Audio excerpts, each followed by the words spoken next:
opération sur les matrices. Voyons maintenant le produit de deux matrices. Alors on va commencer par le cas particulier du produit d'une matrice ligne par une matrice colonne. Donc on va prendre une matrice ligne A, et puis on va noter A1 jusqu'à AN ses coefficients.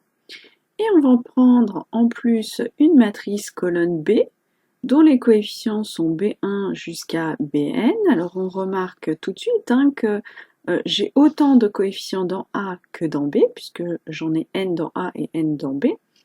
C'est-à-dire que la taille de la matrice ligne A est égale à la taille de la matrice colonne B, ou on pourrait dire aussi que le nombre de colonnes de A est égal au nombre de lignes de B. Donc, le produit de la matrice ligne A par la matrice colonne B, on va noter ça AB, tout simplement, et c'est égal, attention, à un nombre réel. C'est pas une matrice, c'est un nombre, même si on peut dire qu'un nombre, c'est une matrice 1, mais c'est un nombre, et qui est obtenu comment? Eh bien, en faisant la somme des AI, BI.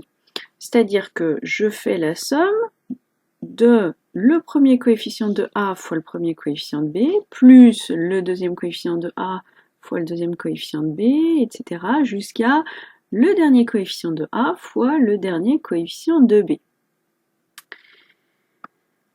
Alors, faisons un petit exemple.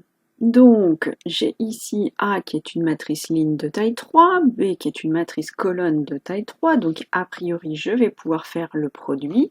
Et comment est-ce que je fais le produit AB? Eh bien on a dit on fait le produit des premiers coefficients, donc 3 fois moins 1, plus je fais le produit des deuxièmes coefficients, donc ici 0 fois 4, plus le produit des troisièmes coefficients, c'est-à-dire ici moins 2 fois moins 2. Alors je fais le calcul, j'ai donc moins 3 plus 0 moins moins qui fait plus 4, qui donne donc ici 1. Donc AB, c'est le nombre réel 1. Alors, quelques remarques. Déjà, attention, le produit d'une matrice ligne par une matrice colonne n'est possible que si elles sont de même taille. D'ailleurs, si on réfléchit un petit peu, compte tenu de la formule qu'on a, vous voyez bien qu'on a dit, je fais le produit du premier avec le premier, le deuxième avec le deuxième, etc. Si j'ai pas la même taille, à un moment donné, je vais avoir, il va me rester des A et puis j'aurai plus de B, ou inversement. Hein, donc vous voyez que tout de suite, ça va coincer. Remarque suivante, attention, le produit d'une matrice colonne par une matrice ligne ne donne absolument pas le même résultat, et on le verra par la suite, c'est même pas un réel en général. Donc, on fait bien ici le produit d'une matrice ligne par une matrice colonne. Et l'ordre est important. J'ai d'abord la ligne, puis la colonne. Et puis, une remarque, si on considère que les vecteurs, alors les vecteurs au sens géométrique, comme vous les avez vus au lycée, si on considère que les vecteurs sont des matrices lignes ou des matrices colonnes, donc quand on prend les coordonnées, je veux dire ici, eh bien ce que vous avez appris comme étant le produit scalaire de deux vecteurs, on peut le voir comme un produit d'une matrice ligne par une matrice colonne, en faisant éventuellement une transposition entre les deux. Je vous rappelle que vous avez appris, je sais pas moi, si je prends le vecteur, disons U, produit scalaire avec le vecteur V, et puis que U a pour coordonnées, je sais pas moi, X, Y, et puis V qui a pour coordonnées X', Y', vous avez appris que le produit scalaire c'est X, X', plus Y, Y', et éventuellement, si on était en dimension 3, plus Z, Z'. Ça, c'est le produit scalaire comme vous l'avez appris au lycée. Eh bien, vous voyez que ça, si je dis que eh bien, j'ai mon vecteur X, Y, Z, que je multiplie par le vecteur X', Y', Z', eh bien vous voyez qu'on a bien exactement ce résultat-là. Donc, ce qu'on vient de voir, c'est qu'effectivement, un produit scalaire, dans le sens où vous l'avez vu au lycée, on peut voir ça comme le produit d'une matrice ligne par une matrice colonne. Bon, maintenant qu'on a vu le produit d'une matrice ligne par une matrice colonne, on va pouvoir voir le produit de deux matrices. Alors, quelconque, pas tout à fait, on va voir qu'il y a quand même des propriétés à vérifier, notamment sur la taille des matrices. Alors je prends une matrice A de taille Mn et je prends une matrice B de taille Np. Donc vous remarquez tout de suite, il faut que le nombre de colonnes de A soit égal au nombre de lignes de B.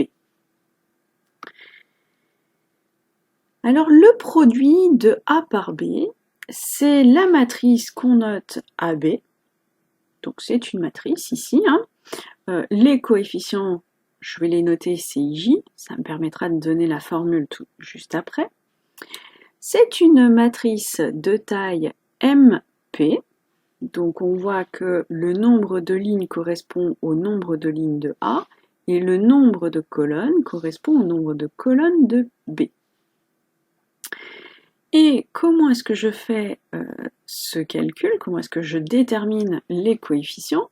Eh bien tout simplement, CIJ c'est égal au produit de la ième ligne de A par la jème colonne de B. Donc quand je dis le produit de la ième ligne par la jème colonne, c'est-à-dire au sens où on l'a vu juste avant. Donc en particulier, on peut noter que CIJ c'est la somme pour K qui va de 1 jusqu'à N des AIK fois BKJ. D'ailleurs, c'est pour ça qu'on a dit que le nombre de colonnes de A doit être égal au nombre de lignes de B.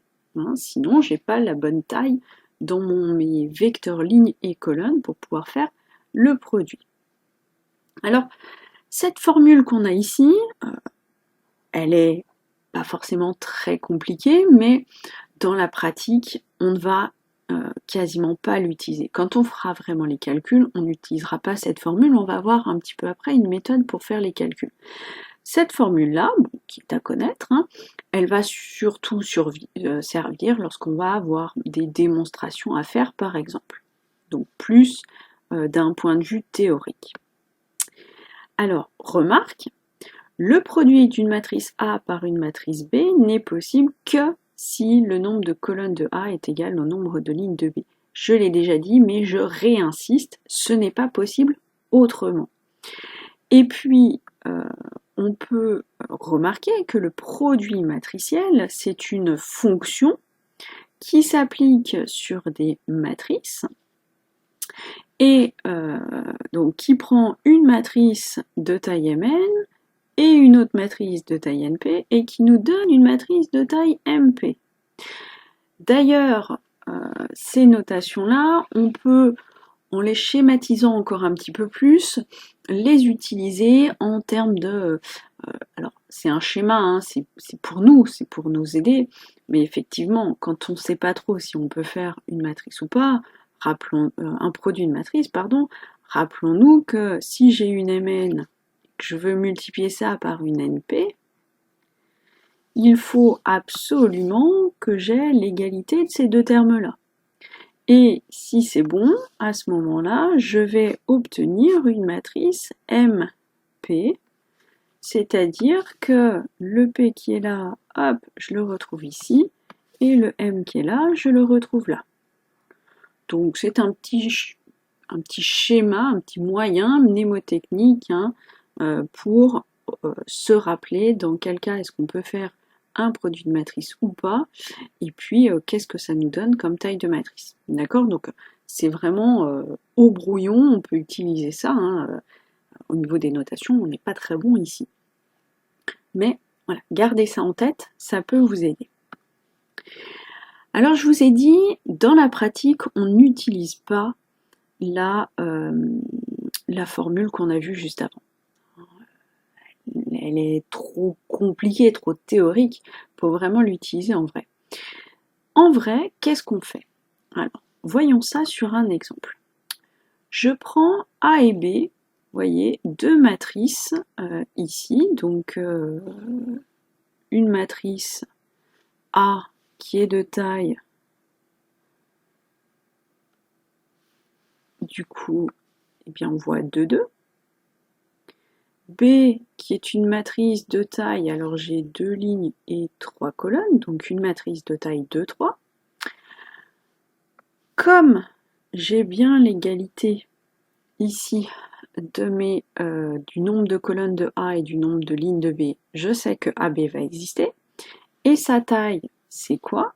Eh bien, on se rappelle, le nombre de lignes de A, ça va être le nombre de lignes de AB, donc je vais avoir 2 lignes.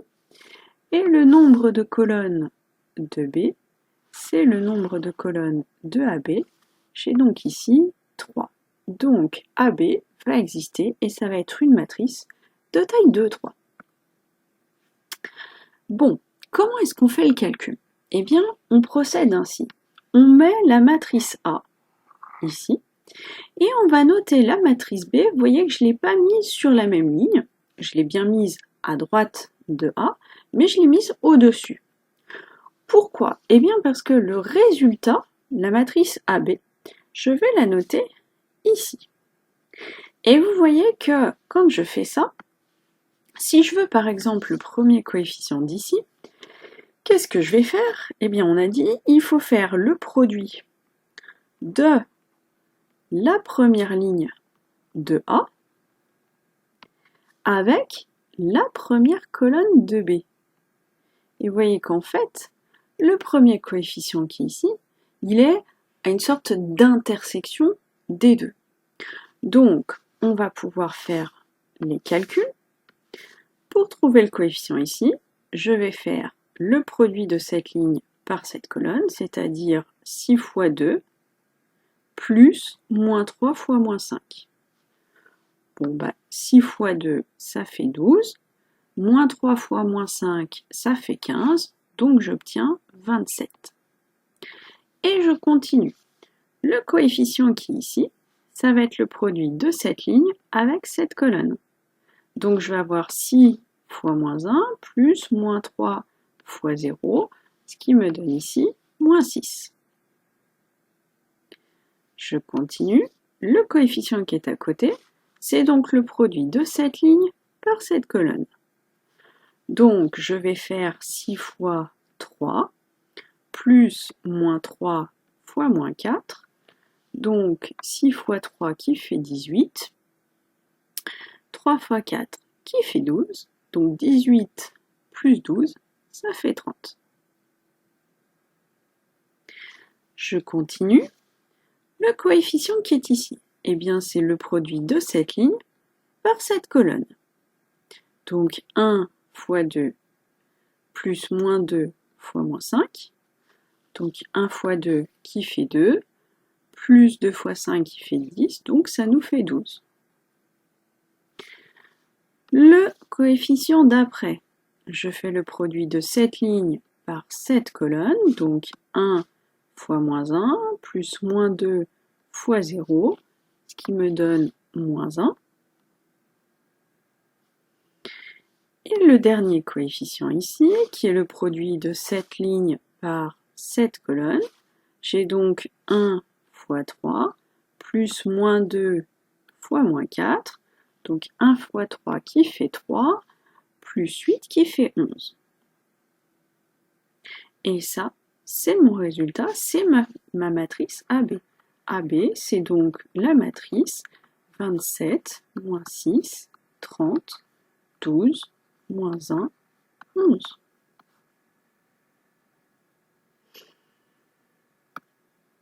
Alors attention, si AB existe, BA n'existe pas toujours. D'ailleurs, si je reprends mon exemple précédent, on a dit A, c'est une matrice de taille 2, 2. On a dit B, c'est une matrice de taille, on a dit 2, 3. Donc, si je veux faire BA, si je reprends mon petit moyen mnémotechnique de tout à l'heure, BA, c'est quoi? C'est une 2, 3 que je veux multiplier par une 2, 2. Et là, qu'est-ce qu'on remarque? Eh bien, le nombre de colonnes de B ne correspond pas au nombre de lignes de A. Donc, B fois A, ça n'existe pas. Donc, on fait bien attention, l'ordre est important. AB, a priori, c'est pas pareil que BA, puisque je peux avoir AB qui existe, alors que BA n'existe pas. Alors, quelques propriétés sur ces matrices, ou plutôt sur ce produit de matrices. Alors, je prends ABC, 3 matrices de taille compatible avec les produits que je vais écrire juste après. Donc je ne dis pas dès maintenant quelles sont les tailles parce que ça va changer selon les propriétés. Mais voilà, on suppose qu'on peut écrire les produits que je vais écrire. Et puis je prends lambda 1 réel. Alors, première propriété, faire d'abord le produit AB et ensuite multiplier à droite par C, ça revient à faire d'abord le produit BC, puis multiplier à gauche par A. Et donc, on va pouvoir écrire ça, A fois B fois C, c'est la propriété dite d'associativité. Donc, quand je fais le produit de deux matrices, je peux faire dans l'ordre que je veux, tout en faisant bien attention, ce qui est à gauche est à gauche, ce qui est à droite est à droite. Donc, là, par exemple, je ne pourrais pas faire le produit AC. Il faut vraiment deux matrices qui sont côte à côte, donc je multiplie directement. Deuxième propriété, lorsque je fais A fois la matrice B plus C, eh bien ça revient au même que faire le produit AB auquel j'ajoute le produit AC. Donc on voit qu'on a une sorte de distribution. À nouveau, attention, mon A est à gauche de la parenthèse, donc je fais les produits à gauche par la matrice A. Et si j'avais quelque chose de similaire, mais avec un produit à droite, je prends la matrice A plus B et je la multiplie par la matrice C à droite, et bien ça revient au même que faire A fois C plus B fois C. Mais encore une fois, le produit par C est bien à droite. C'est ce qu'on appelle la distributivité. Ensuite, faire le produit lambda A auquel je multiplie la matrice B, eh bien c'est pareil que faire A fois la matrice lambda B. Attention, je l'ai déjà dit sur le produit d'une matrice par un réel, je n'ai pas le droit d'écrire A lambda B. Ça n'a aucun sens puisque je ne peux pas multiplier une matrice par un réel. Le réel doit toujours être à gauche. D'accord? Donc ça, j'ai pas le droit de l'écrire. Bon, et puis ça revient à faire d'abord le produit AB et ensuite multiplier par lambda. D'accord? Donc, quand j'ai un nombre réel, je peux le mettre soit sur A, soit sur B, soit sur AB, mais je fais attention à bien mettre mes parenthèses comme il faut pour que ce que je suis en train d'écrire ait bien un sens. Et puis, lorsque je fais A fois la matrice identité, de bonne taille pour que ça marche, eh bien c'est pareil que faire l'identité fois la matrice A, et ça me donne A, tout simplement. Donc la matrice identité, c'est une sorte de 1 pour le produit matriciel. Elle joue un rôle similaire au nombre 1 quand on fait le produit des nombres. Donc A fois l'identité, c'est pareil que identité fois A, c'est pareil que A. Et puis faire A fois la matrice nulle, toujours de bonne taille, ou la matrice nulle fois A, c'est pareil, et forcément ça va nous donner la matrice nulle, puisque quand je fais la matrice nulle, je vais avoir des zéros sur toutes les lignes, toutes les colonnes, et donc quand je vais faire mon produit, par exemple, d'une ligne de A avec une colonne de B, eh bien forcément je vais obtenir des zéros à chaque fois. Bon, faisons encore un petit exemple. Je veux calculer B fois A. Donc, je fais le calcul de B fois A, je mets B, je mets A, je fais le calcul, donc je fais ça fois ça, 0 fois 0 plus 0 fois 0, ça fait 0, ça fois ça, 0 fois 1 plus 0 fois 0, ça fait 0. Je multiplie cette ligne par cette colonne, 0 fois 0 plus 0 fois 1, ça fait 0. Et enfin, je multiplie cette ligne par cette colonne, j'ai 0 fois 1 plus 1 fois 0, ça fait 0. Donc, on a B fois A qui est égal à la matrice nulle de taille de 2. Calculons maintenant AB. Alors, je vais mettre A, je vais mettre B, je fais les calculs, cette ligne fois cette colonne, je vais obtenir 0. Je fais cette ligne fois cette colonne, je vais obtenir 1. Je fais cette ligne fois cette colonne, j'obtiens 0. Et je fais cette ligne fois cette colonne, et j'obtiens 0. Donc, j'ai AB qui est égal, à vrai dire, en fait, c'est égal à A. Alors, qu'est-ce que je constate ici? Déjà, je vois que, alors ici, je peux faire AB et je peux faire BA. Les deux existent. Les deux me donnent des matrices de 2. Par contre, ce que je constate, c'est que 1, eh bien, AB est différent de BA. Les deux existent, les deux sont de même taille, mais j'ai pas l'égalité. Ce que je constate aussi, c'est que BA égale la matrice nulle, ça n'implique pas du tout que B égale la matrice nulle ou A égale matrice nulle. Alors que quand on a des nombres, x fois y qui vaut 0, c'est x égale 0 ou y égale 0. Bon bah là, c'est pas le cas, très clairement.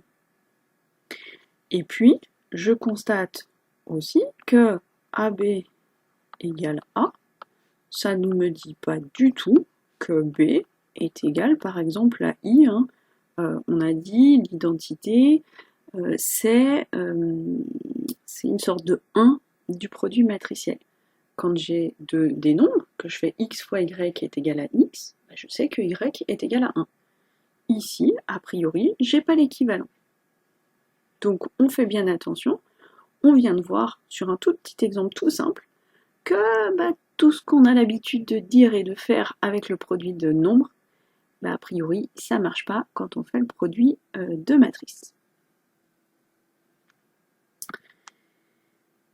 Prenons un autre exemple. Alors, j'ai 3 matrices ici. Alors, A fois B. Bon, calculons A fois B. Allez, 1, 2, 2, 4. B, on a donc 2, moins 6, moins 1, 3.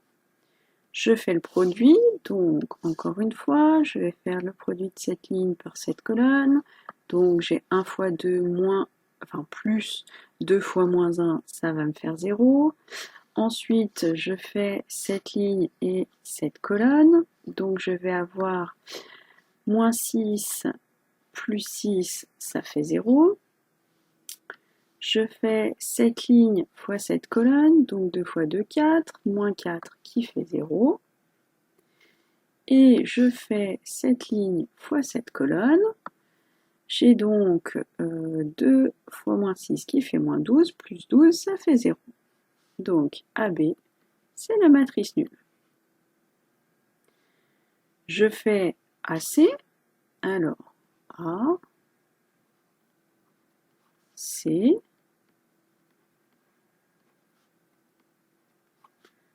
on continue, donc je multiplie cette ligne par cette colonne, moins 2 fois 2, plus 2, pardon, ça fait 0. Je multiplie cette ligne par cette colonne, je vais avoir 10 moins 10 qui fait 0. Je multiplie cette ligne par cette colonne, j'ai moins 4 plus 4 qui fait 0. Et je multiplie cette ligne par cette colonne, je vais avoir 20 moins 20 qui fait 0. Donc j'ai AC qui est égal à la matrice nulle. Alors, à nouveau, qu'est-ce que je constate ici? Bon, on a encore une fois que AB est égal à 0 n'implique pas A égale 0 ou B égale 0. Hein, ça marche ni avec A et B, ni avec A et C d'ailleurs. Et je remarque en plus qu'ici, j'ai AB qui est égal à AC, et pourtant, ça n'implique pas que B égale à C. Hein, vous voyez bien que B et C ne sont pas les mêmes matrices, et pourtant, j'ai AB égale à C. Donc, encore une fois, les propriétés qu'on connaît, qu'on maîtrise avec les nombres, ne s'appliquent pas pour le produit matriciel. Allez, quelques remarques. Formalisons au moins en partie ce qu'on vient de voir. Il n'est pas nécessaire que A égale 0 ou B égale 0 pour que AB soit égal à 0. Si AB et BA existent, déjà on sait que ça n'existe pas forcément les deux, mais si les deux existent, eh bien on n'a pas forcément AB égale BA. On dit que le produit matriciel n'est pas commutatif. D'ailleurs, ils ne sont pas forcément de même taille, hein, AB et BA.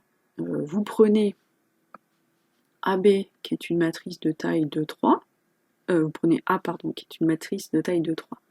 Vous prenez B, qui est une matrice de taille 3, 2. Ça va vous donner une matrice de taille 2, 2. Sauf que si vous faites B fois A, vous voyez que ça vous donne une matrice 3, 3. Donc, je redis, j'insiste, c'est vraiment à comprendre. Hein. On dit que le produit matriciel n'est pas commutatif, c'est-à-dire que AB n'est pas forcément égal à BA, et plus que ça, on peut avoir l'un qui existe alors que l'autre n'existe pas, et si les deux existent, ils sont même pas forcément de même taille. Et même s'ils sont de même taille, j'ai pas forcément l'égalité. D'accord? Donc ça, on fait bien attention, on le comprend, c'est essentiel. Ça veut dire que l'ordre est important quand on écrit un produit de matrice. J'ai pas le droit de faire comme je veux. AB, BA, c'est pas pareil. Si AB égale à A, on l'a vu, on n'a pas forcément B qui est l'identité. Si AB égale à C, et ben j'ai pas forcément B égale à C. Alors, quelques propriétés supplémentaires. Je prends A et B, deux matrices de taille respective Mn et Np. Donc, ça veut dire que je vais pouvoir faire le produit AB. Ça, c'est bon, il n'y a pas de souci, ça existe. Que vaut la transposée de AB? Bon, on aurait envie de dire que c'est A transposé fois B transposé. Alors, regardons si c'est possible. Donc A, on a dit que c'est une matrice de taille Mn. Attention, là je schématise ce que je suis en train d'écrire. Ça n'a pas de sens. Hein. B, c'est une matrice de taille NP. Donc, quand je fais le produit des deux, voilà, je devrais l'écrire à côté. On va faire comme ça. Je vais mettre B à côté. B, c'est une matrice de taille NP. Donc, on a le nombre de colonnes de A qui correspond au nombre de lignes de B. Donc oui, je peux bien faire ce produit. Si je fais A transposé, je sais qu'il va être de taille du coup NM. Hein, on se rappelle, transposé, on inverse l'ordre, les lignes et les colonnes. Donc on inverse aussi le nombre de lignes et le nombre de colonnes. B transposé, ça va être une matrice du coup de taille Pn. Là ça coince parce que en général M ne sera pas égal à P. Donc déjà ça ne peut pas être A transposé fois B transposé parce que ce calcul là en général il n'est pas possible. Alors Ce qu'on remarque ici, c'est que l'égalité, on l'a sur les deux autres coefficients. Donc, si on prenait B transposé fois A transposé, eh bien, on voit qu'ici, là, ça fonctionnerait. Et effectivement, AB transposé, c'est B transposé fois A transposé.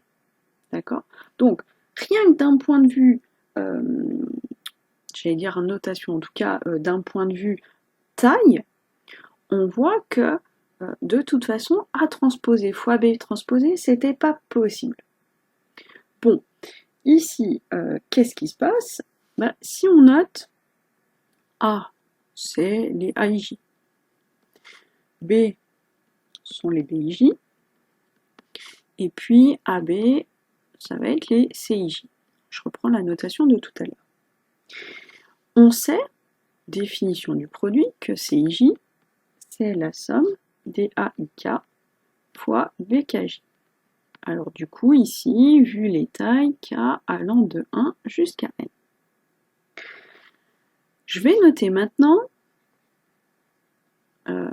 A transposé, ça va être les AIJ', non, c'est pas les mêmes.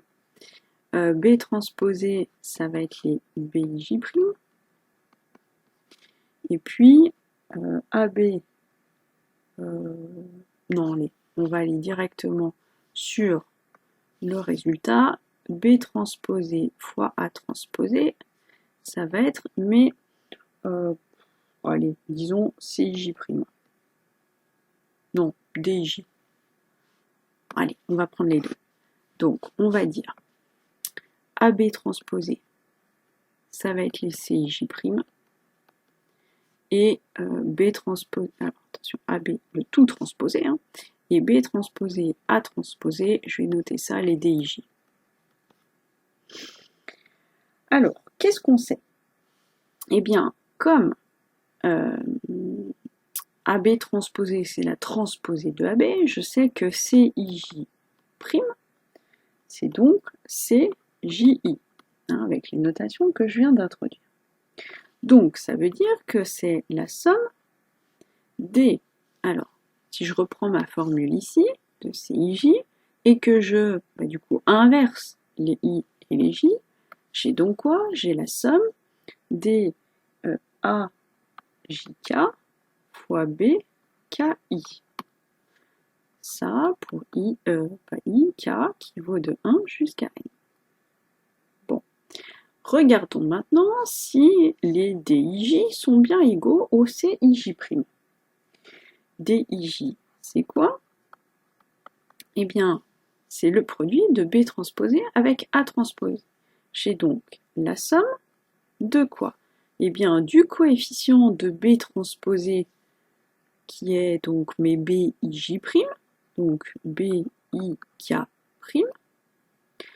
fois donc les coefficients de A transposé, c'est-à-dire les AIJ', sauf que ici, il me faut A, KJ'. Et ça va de K allant de 1 jusqu'à N. Bon. Maintenant, quel est le lien entre les AIJ et les AIJ' et les BIJ et BIJ'? Eh bien, c'est l'inverse des numéros de ligne et numéros de colonne. Donc, BIK', c'est BKI, et AKJ', c'est AJK. Bon, bah ça, c'est quoi?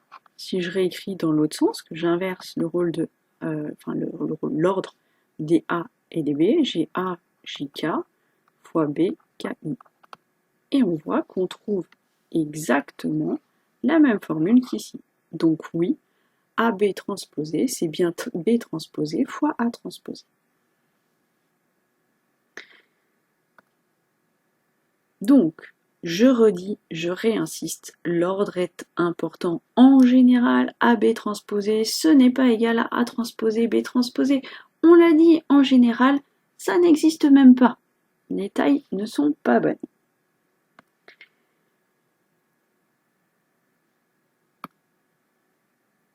Allez, encore une propriété.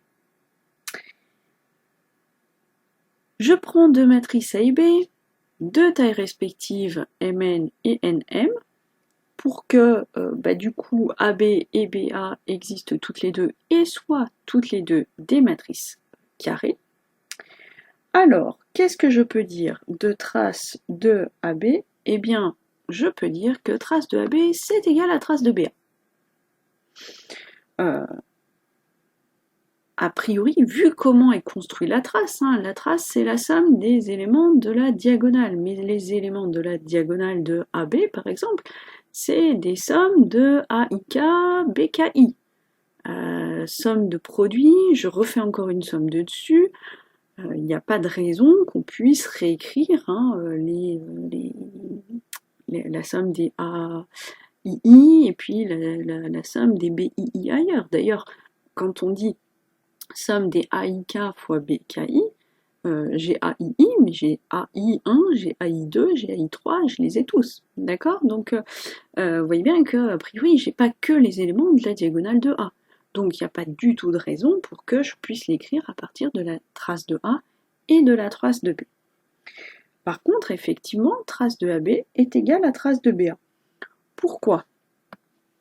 Notons, par exemple, C, c'est A fois B. Bon, les coefficients, je vais les noter CIJ, et je sais que CII, puisque dans la trace, j'ai besoin que de cela, c'est donc la somme des AIK, BKI. K ici allant de 1 jusqu'à N. Si je note maintenant D, c'est B fois A, et donc c'est les DIJ. Que va être DI? Eh bien, c'est la somme des BIK A KI. Alors attention ici, KI va de 1 jusqu'à M. Bon, mais maintenant, quand je vais faire la trace de AB, trace de AB, c'est quoi? C'est la somme de I allant de 1 jusqu'à M des CII. C'est-à-dire la somme de I allant de 1 jusqu'à M de la somme de K allant de 1 jusqu'à N des AIK BKI. J'ai qu'une parenthèse. Ça, alors c'est une somme double, mais en fait je fais la somme de tous les aimants. J'ai la somme des AIK BKI. Pour tous les I qui vont de 1, et je vais noter comme ça, I qui est égal à 1 jusqu'à M, et K qui vaut 1 jusqu'à N.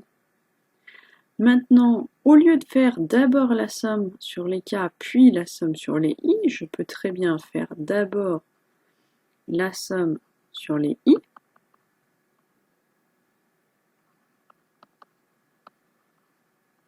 et ensuite la somme sur les K. Oui, mais ça, c'est quoi en fait? C'est la somme de K égale 1 jusqu'à N, de, si je reprends ce que j'ai fait ici, alors, ok, il faut peut-être que je change les notations. Alors, hop, on va dire que au lieu d'écrire I, je vais mettre K, donc je vais mettre K à la place de I, et à la place de mettre K, je vais mettre I. Hein, ce sont que des lettres, donc je peux très bien les changer. Donc je vais avoir I ici et I ici. Et là, quand j'ai fait ce changement de lettres, de variable si vous voulez, qu'est-ce qu'on remarque? AKI fois BIK, c'est ça. Et donc je fais la somme de 1 jusqu'à M. Donc en fait, j'ai la somme ici. Alors si je reprends mes changements de notation, eh bien D II. Et ça, c'est quoi? C'est la trace de BA.